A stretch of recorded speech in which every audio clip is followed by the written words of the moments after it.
Okay, everybody, welcome back. Thanks for watching. The bourbon journey continues. I want to appreciate you guys watching these videos. So if this is your first time watching, just want to fill you in.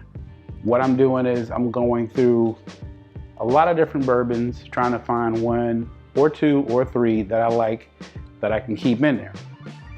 What I do is different from a lot of other videos. I'm not just taking shots and giving you my quick takes. What I'm gonna do is I'm gonna try it, let you know what I think immediately. Then I'm gonna rock with it for like a week, take it through its paces, you know, on ice, on the rocks, whatever.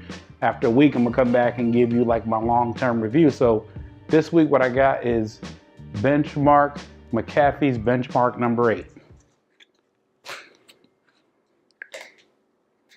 Screw top. Pour a little in here, see what we got here. Okay, now I'm in the liquor store, right? I'm looking for my next bourbon to buy. And a lot of times, you know, something has to go on the bottom shelf, right? I saw this because this stood out to me because I remember I did the Jack Daniels for the very first time. Wasn't really that impressed with it. Watch my video. I'll put a link down here for that. When I saw this, I liked it because Jack Daniels is the old number 7. This here is the old number 8. Similar looking label, just enough not to get sued. So when I saw this, I was like, okay, I want to try this. I like the aggression here. This seems like somebody saw Jack Daniels and was like, we about to bring it to him. And I like the aggression here. So this here is distilled, aged, and bottled by Buffalo Trace Distillery in Frankfort, Kentucky. Kentucky Sour Mash. Wow. They got the nerve to put Kentucky Sour Mash on the label. I mean, that's exactly what the Daniel says. So this is definitely, you know, these are definitely shots fired. Bang, bang. So I want to see what happens here. Just like the Jack Daniels, this is 80 proof. But there's a big difference here. This, in my area, the Jack Daniels is probably $25, $26 for a fifth. So I got this bottle, which is 1 3/4 liters.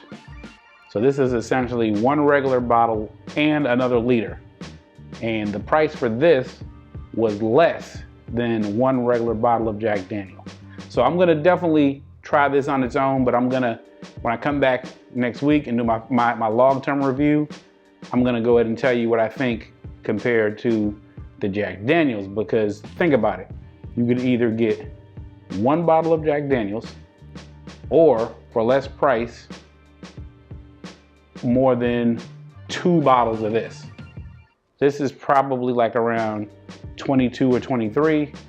Bottle of Jack is like 25. So let's go ahead and try it out. First of all, take a look at the color. See what we got here. It's light, not dark. It's light. See if I notice anything about the legs. No. Seems kind of thin, but at the same time, I'm not really expecting a lot on here. Let's see, what am I smelling?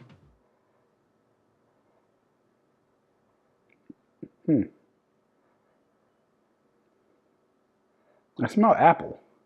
I smell like fruit. I smell like apple and pear, kind of. I don't smell a lot of alcohol. This is 80 proof. It definitely smells like a bourbon, but apple and pear is what I'm getting a lot of for some reason. Just now cracked the bottle open, you saw that, so maybe it'll change. All right, let's go ahead and give it a first sip.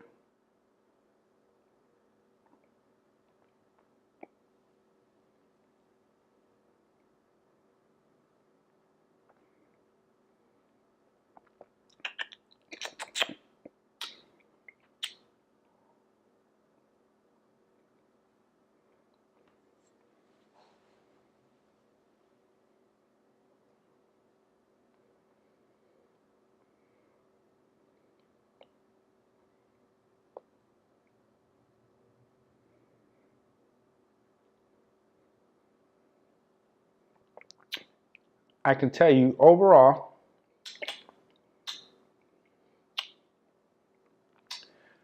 it's hard to explain. So you don't really taste much of anything. You definitely know it's bourbon.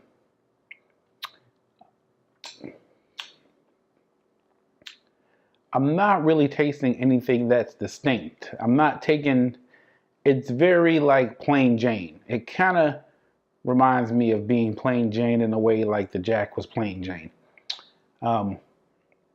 Nothing really standing out here. I didn't get any burn. I mean, it's 80 proof, right? So maybe it probably won't have any. The finish was pretty much non-existent. It was almost like I was just drinking like apple juice or something. But let me try it again.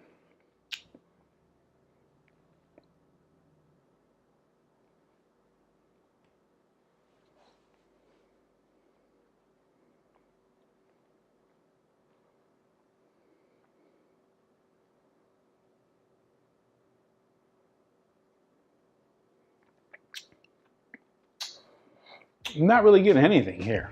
This is different because I kind of started off, in case you haven't watched the whole series, my first video was with the Basil Hayden, which was a bit more expensive, and then I moved on to a single batch. So I may have kind of spoiled myself as far as the flavors.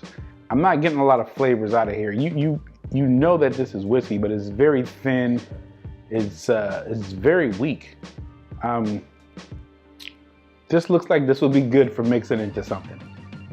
It's kind of like one of the things I said about the Jack Daniels, just to compare it, is that the Jack Daniels didn't really have that much of an identity, but that could be good because if you're mixing it into Coke or ginger ale or whatever, you know, maybe you don't want that. You don't want anything to have its own flavor. You want it just to blend in.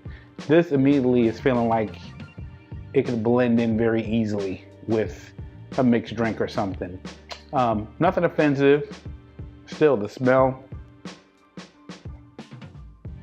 I'm still getting the fruit there.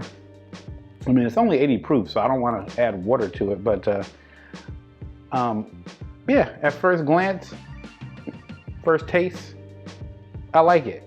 I mean, the price is right. I'm not seeing anything immediately that would tell me I would get Jack Daniels over it.